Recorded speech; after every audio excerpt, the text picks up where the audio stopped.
The third case study is from Niger, which borders Burkina Faso in the West African Sahel.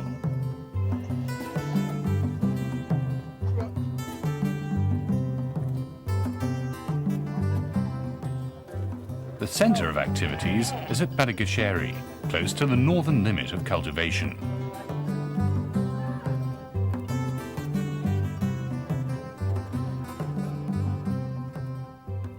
In the cool, dry months of each new year, the Harmattan wind blows sand from the Sahara Desert, which stretches away to the north.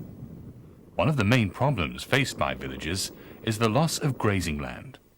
Part of the cause is reduced rainfall in the last few decades, but another factor is the increasing population of people and their livestock, which is outgrowing the resource base. The Soil and Water Conservation Program in Niger has tackled this problem by introducing simple technology. This has been adopted quickly by the villagers of Syria. Demi-lune, or half-moons, are dug in the barren and apparently sterile soil. Manure is placed in the demi-lune, and these are then sown with locally harvested perennial grass seed. Binta Shefu describes the spectacular results. The land had nothing on it. It was useless. Now it's been used after completing the project. We are happy now. Our livestock have got grass. We look forward to the stage when we can cut the grass and feed it to our livestock.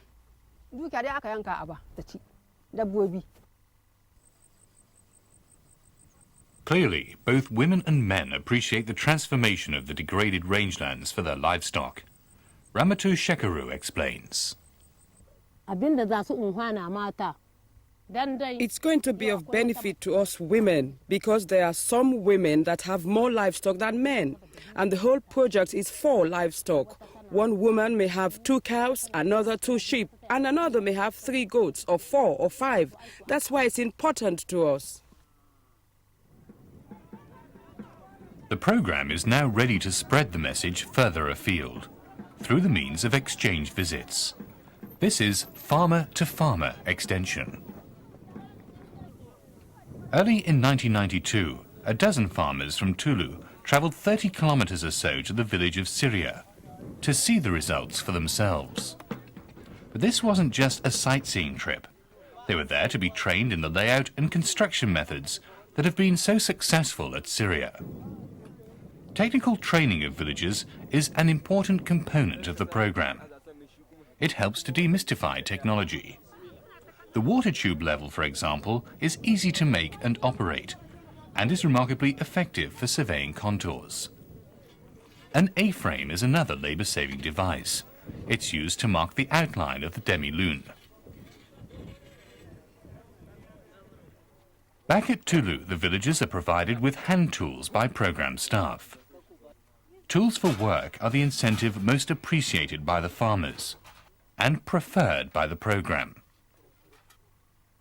Food for work rations are reserved for years of special hardship.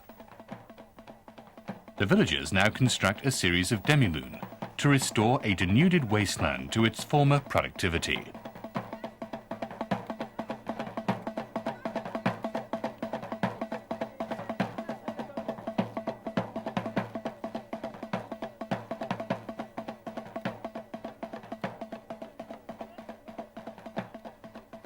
At the end of a long, hard day, a large expanse has been covered.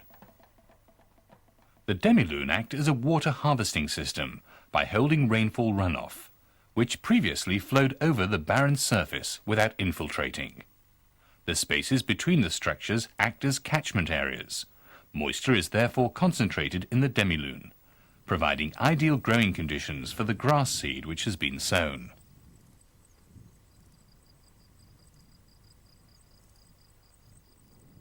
At Ndara, the technology has gone one step further. The demi-lune are used for an agroforestry system. Amina Abashi grows trees and millet in combination.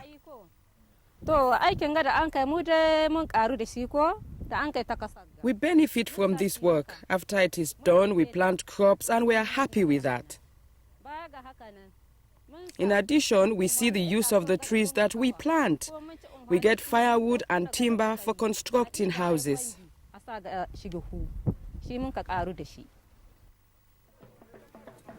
But the program realizes that even simple conservation techniques can increase the labor of women. Any extra field activity adds to the burden of harvesting, threshing and milling, which are very laborious tasks. It's important now to identify labor-saving devices, such as cereal mills. A second method of bringing degraded land back into productivity has its basis in a local tradition. Farmers got the idea of modifying their traditional planting pits, or tassa, whilst on an exchange visit. This time the visit wasn't one of the several made within Niger, but an international journey across the border to Burkina Faso. Madam Ali benefited from the visit. The difference is as follows. We used to dig the pits in a haphazard fashion. Now we have learned to dig wider pits and to make them point upslope to capture water.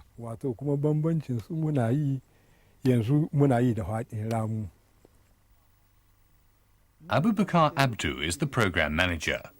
Et les gammes de techniques qu'on propose à la population sont des techniques simples. The techniques we suggest are simple ones, which farmers understand quickly. Handling the equipment and carrying out the different techniques is well within the farmers' capabilities. Un truc à la portée des paysans. There is a strong contrast between this approach and soil conservation based on mechanization without the people's participation. Machines can be effective in certain situations, but only when they can be maintained and local people are involved in caring for the structures. Experience has shown that where machines are used without forethought, neither the machines themselves nor the structures last for long. Around Badagasheri, villagers are digging improved tassa with growing enthusiasm. From the 3 hectares begun in 1989, the area treated in 1991 was between 400 and 500 hectares.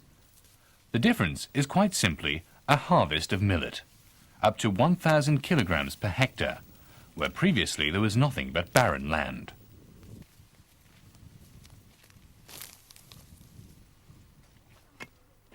If there's one technical area of weakness, it's in the maintenance of soil fertility. Abubakar led the exchange visit to Burkina Faso, where the farmers from Niger learnt about compost as well as planting pits. Donc, il a fallu, après notre voyage d'études au Burkina, During our field trip to Burkina Faso, they saw the compost pits in the villages and the fields where compost had been used. We were then able to suggest to our villagers that they should collect manure and use it on their fields. du fumier d'abord. Donc, le fumier est ramassé comme ça dans les champs, introduit dans les ouvrages directement. Judging by the adoption of other techniques, it won't be long before fertility management becomes an integral part of land rehabilitation around Badagasheri.